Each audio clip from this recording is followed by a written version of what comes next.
Hi friends, welcome back to my channel Dua Gardening. कैसे हैं आप सब? उम्मीद है खैरियत से होंगे। दोस्तों, आज की वीडियो में मैं आपको बताने वाली हूँ घर पर खाद बनाने का बहुत ही आसान तरीका। ज़ीरो इन्वेस्टमेंट से कोई भी खर्चा नहीं होगा, कोई आपको कंपोस्ट बिन खरीदने की ज़रूरत नहीं है। यहाँ पे गमलों में रहते हुए ही हम बहुत अच्छी बेहतरीन खाद अपने घर पर तैयार कर सकते हैं। तो सबसे पहले हमने यहाँ पे गमला तैयार करना है। गमले के नीचे ड्रेनेज होल पर एक ठीकरी रखनी है और उसके ऊपर मिट्टी की एक लेयर लगानी है। मिट्टी की लेयर नीचे लगाना इसलिए ज़रूरी है क्योंकि जो भी कचरा गलेगा सड़ेगा उसका पानी ज़रूर निकलेगा और वो पानी जो है वो मिट्टी जब्स कर लेगी। अगर हमने मिट्टी नहीं लगाई वहाँ पर सबसे नीचे और कोई कागज़ के टुकड़े या घास फूस या सूखे पत्ते हमने डाल दिए तो उनसे भी वो पानी रुकेगा नहीं। इन सब चीज़ों से वो पानी नीचे बह जाएगा और जहाँ हमने गमला रखा है अपनी बालकनी में, सीढ़ियों पे, कहीं पर भी, तो वो पानी नीचे काला काला बहता हुआ आएगा और वो पानी सड़ा हुआ होता है और उसमें बहुत स्मेल आने लगती है। इस वजह से नीचे मिट्टी लगाना बहुत ज़रूरी है। तो अब हमने गमला रेडी कर लिया है। अब हमने क्या करना है कि रोज़ के रोज़ जो किचन में से कचरा निकलता है, सब्जियों का, फलों का, अंडे के छिलके, चाय की पत्ती, चाय जो भी हम बनाते हैं चीनी पत्ती दूध डालकर, उसकी पत्ती को आप छान लें। ज़रूरी नहीं है धोएं, बगैर धोए डालें, ज़रूरी नहीं है धोएं। इसके अलावा उसके बाद एक लेयर लगा दी आपने किचन के कचरे की। जब भी आप किचन का कचरा गमले में डालें उसके ऊपर मट्टी ज़रूर डालें। मट्टी डालने से बहुत ज़रूरी है, मट्टी से ढक दें उसको। अगर आप कोई भी थैली या ढकना रखेंगे तो लाजमी उसमें छोटी छोटी मक्खियाँ पैदा होंगी और उसमें स्मेल आएगी। मिट्टी से ढकने से ये होगा कि वो एकदम कवर हो जाएगा लेकिन उसमें एयरेशन रहेगी, मिट्टी में एयरेशन रहती है। इसके अलावा मिट्टी जो है वो कीड़े मकोड़े से भी रोकती है। अगर हम खाली प्लास्टिक कचरे पर ढक देंगे तो बहुत पॉसिबल है कि बहुत सारी मक्खियाँ और कीड़े मकोड़े, स्पेशली मच्छर, उसमें पनप जाएं। तो सुबह से लेकर रात तक जितनी भी चीज़ें घर में बनी हैं किचन में, उसका जो भी कचरा निकला है वो हमने अपने गमले में डाल देना है रात में। और उसके बाद थोड़ी सी खाद ले लेनी है। खाद बहुत ज़रूरी है। खाद से होता ये है कि ये सब चीज़ें बहुत जल्दी डिकम्पोज होना शुरू हो जाती हैं। खाद में ऐसे बैक्टीरियाज होते हैं। कोई सी भी खाद ले लें, सबसे बेस्ट है गोबर खाद। थोड़ी सी 2-3 चुटकी गोबर खाद छिड़क कर अपने किचन के कचरे के ऊपर और मिट्टी से उसको कवर कर दें। पूरा मिट्टी से कवर करके पानी लगा दें। थोड़ा सा पानी हमें इतना लगाना है कि नीचे ड्रेनेज होल से पानी ना निकले। वो जो भी हमने कचरा डाला है वो खाद थोड़ी सी डालिए, वो थोड़ा गीला हो जाए। इतना नहीं डालना कि वो ड्रेनेज होल से निकल के बह जाए, तो वो तो हमारा सारा ज़ाया हो जाएगा। इसके बाद हमें रोज़ाना यही करना है, किचन से जो भी कचरा निकल रहा है उसको इस तरह गमले में डालकर थोड़ी सी खाद डालनी है, छिड़कनी है, उसके बाद मिट्टी डाल देनी है और ढक देना है। इसके अलावा मिट्टी से ढकना है। इसके अलावा उसमें पानी छिड़क देना है और हमने छोड़ देना है। 15-20 दिनों के बाद आप एक दफ़ा मिट्टी को उलट पुलट कर दें क्योंकि ये बहुत ज़रूरी है। वरना होता ये है कि नीचे वाला जो कचरा होता है, सबसे बेसमेंट में जो हमने कचरा रखा होता है, उसमें कीड़े पनपने लगते हैं। कीड़े तो सभी कचरे में पनपेंगे क्योंकि उन्हीं से वो तहलील कुनंदगान होते हैं, यानी कि वो कचरे को डिकम्पोज करते हैं। तो वो तो पूरे ही कचरे में पैदा हो जाएंगे खुद ब खुद और वो कचरे को जल्दी डिकम्पोज करके खाद में तब्दील करना शुरू कर देंगे। तो लेकिन अगर हमने इसको उल्टा पुल्टा नहीं, तो हवा की सर्कुलेशन जो है वो नीचे वाली जो तह है कचरे की उसमें नहीं जाएगी। उससे होगा ये कि वो नीचे वाला कचरा जो है वो सड़ने लगेगा, गलने सड़ने लगेगा और वो स्मेल पैदा करने लगेगा। अगर हम इसको हफ्ते के हफ्ते चलाते रहेंगे तो स्मेल भी नहीं आएगी और हमारा सारा जो डिकम्पोजिंग का प्रोसीजर, जो हमारी खाद बनाने का जो तरीका है, वो पूरे नीचे से ऊपर सारे कचरे में एक जैसा होगा। तो इस वजह से इसको चलाना बहुत ज़रूरी है। यानी कि अगर आपने 3 महीने के लिए खाद बनाई है तो आपको हर महीने इसको उलट पुलट करना है, नीचे की मिट्टी ऊपर, ऊपर की मिट्टी नीचे। अब ये नवंबर के महीने में हमने जितनी भी खाद बनानी है, जितने भी हमारे पास गमले हैं, जितने भी हमारे पास पौधे हैं, उसकी रिक्वायरमेंट के हिसाब से हमने ये खाद जो है ना अपने हर गमले में बना लेनी है। इस पूरे महीने को खाद के प्रोसीजर में लगाना है।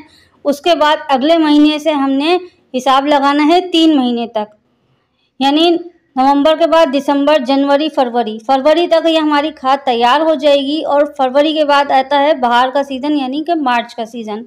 तो मार्च के सीज़न में हम जब अपनी अगले साल की प्लांटिंग करेंगे, जो प्लानिंग करेंगे पौधे लगाने की, हमने ये खाद उसमें इस्तेमाल करनी है और फिर आप खुद रिजल्ट देखेंगे कि कितना बेहतरीन रिजल्ट मिलता है। यहाँ पर जो भी आप सब्जियों के और फलों के छिलके ले रहे हैं, अगर आपने उनको छोटे छोटे पीसेस में कट करके डाला है तो आप ज़्यादा जगह पा सकते हैं। यानी कि मैंने तो इसी तरह डाल दिया है, सिंपल जिस तरह कचरा निकला उसी तरह मैंने इसको गमले में डाल दिया है। लेकिन अगर आप छोटे छोटे टुकड़े करते हैं तो और ज़्यादा कचरा आ सकता है, क्योंकि छोटे छोटे जब टुकड़े हो जाएंगे तो जगह हमारे पास स्पेस ज़्यादा बचेगा। अब बात करते हैं इसको पानी कितना देना है। यानी कि पहली दफ़ा जब आपका पूरा गमला कचरे से भर जाए, फिर आपने इसको खाद थोड़ी सी डाल के मिट्टी से इसको कवर कर देना है और थोड़ा सा पानी लगाना है। पानी इतना देना है आपको कि वो सारा जो ऊपर से नीचे तक कचरा और मिट्टी की लेयर लगी हुई है, खाद की लेयर लगी हुई है, वो थोड़ी सी गीली हो जाए और बस। उसके बाद आपने इसको छोड़ देना है। हफ्ते 15 दिन के बाद आपने इसको उलटना पुलटना है। उसके बाद आपने इसमें दोबारा पानी मिट्टी की तैल बराबर करके, यानी कि जब हम उल्टे पुलटेंगे तो ज़ाहिर है कचरा ऊपर आ जाएगा। कचरा बिल्कुल भी ऊपर दिखना नहीं चाहिए। ज़रा सा भी कचरा ऊपर दिखा तो वहीं मच्छर और मक्खी पैदा होना शुरू हो जाएंगे। जब भी आप इसको उल्टे पुलटेंगे, यानी कि इसको चलाएंगे, तो आपको दोबारा एक सादी मिट्टी की तह ऊपर बिछा देनी है और उसको कवर करना है। अगर आप ऐसा नहीं करेंगे तो बहुत पॉसिबल है कि छोटी छोटी मक्खियाँ जो होती हैं, जो कैरियर बनती हैं बीमारी का, वो इसमें पैदा हो जाएंगी। अब बात करते हैं एग शेल यानी अंडे के छिलके की। अंडे के छिलके थोड़े सख्त होते हैं, लेकिन वो मिट्टी के अंदर बहुत ही अरसे के बाद डिकम्पोज होते हैं, यानी कि वो खाद में तब्दील होते हैं। तो अगर आपको एग शेल नहीं डालने हैं तो स्किप कर सकते हैं, कोई मसला नहीं है। लेकिन अगर आपको एग शेल डालने हैं, मुर्गी का अंडा हो, बत्तख का हो, मोर का हो, किसी भी चीज़ का हो, चकोर का हो, किसी भी परिंदे का अंडा आपने इसमें शामिल करना है, अंडे का छिलका, तो आप उसको ग्राइंड कर लें। यानी कि अंडे के छिलके जमा करके उसको ग्राइंडर में ग्राइंड कर लें जब वो खुश्क हो जाएं, और फिर पाउडर शेप में आप इसको मिट्टी में आप डाल सकते हैं। वो बहुत जल्दी डिकम्पोज होंगे। अगर हम ऐसे ही पूरे के पूरे अंडे के छिलके बगैर तोड़े और बगैर पाउडर बनाए डाल देंगे तो वो हो सकता है 1-2 साल ले लें डिकम्पोज होने में। इसके अलावा जितने भी ड्राई फ्रूट हैं, यानी कि अब सर्दियां आ गई हैं, ज़ाहिर है मूंगफली का सीज़न भी आएगा, अखरोट, बादाम, छिलके, सबके छिलके होंगे, पिस्ते के भी छिलके होंगे। तो इन सब के जो छिलके हैं, नारियल का जो छिलका है, ये सारे जो छिलके हैं ये बहुत अरसे के बाद डिकम्पोज होते हैं। यानी कि ये 1 साल, 2 साल, 10 साल, 15 साल आराम से ले सकते हैं आपके डिकम्पोज होने में। तो मूंगफली के छिलके हों या अखरोट के हों, बादाम के हों, पिस्ते के हों, आपने उसको कूटना है, कूट कर डालना है।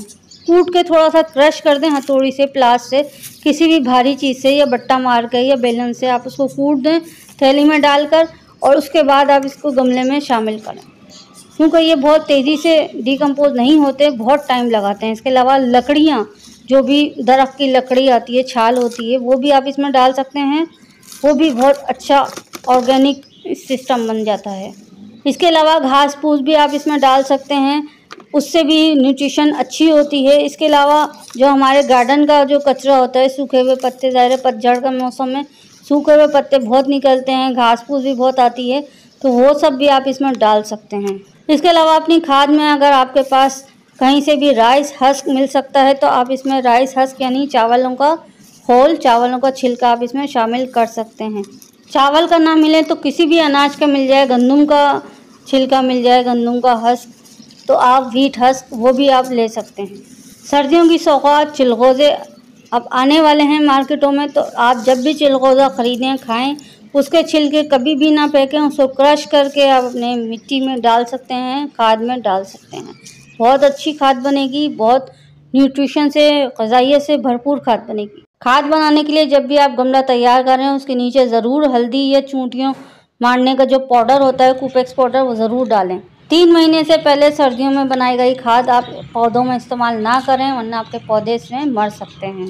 गमले को हवादार, रोशनी वाली जगह पे रखें, धूप ना भी आती है तब भी आपकी खाद बन जाएगी, कोई प्रॉब्लम नहीं है।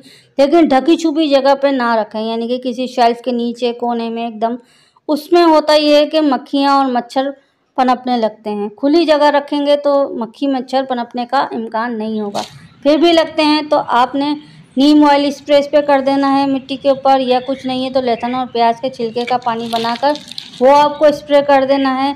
या कोई भी अपने पेस्टिसाइड जो आप पौधों के लिए इस्तेमाल करते हैं उसका भी स्प्रे आप कर सकते हैं। खाद बनाने के लिए मेरी रिकमेंडेशन है, बेस्ट गमला है मिट्टी का गमला। सिंपल गमला हो, मटके वाला गमला ना हो, उसमें खाद का प्रोसीजर अच्छा नहीं होता है। सिंपल गमला हो जो बाल्टी शेप का होता है, नहीं है तो प्लास्टिक का भी कोई भी गमला या कोई भी बर्तन ले सकते हैं और उसमें जो है इसी तरह ड्रेनेज होल में नीचे ठिकरी रख के सिंपल इसी प्रोसीजर को आप प्लास्टिक की किसी भी बाल्टी गमले में कर सकते हैं। तो आज की वीडियो में इतना ही, मिलते हैं किसी और अच्छी वीडियो के साथ। वीडियो पसंद आए तो लाइक, कमेंट और शेयर करना ना भूलें और सब्सक्राइब कर लें दुआ गार्डनिंग को इसी तरह की मज़ेदार वीडियोस के लिए। अपने घर वालों का और अपने पौधों का बहुत ख्याल रखें। Thanks for watching, take care.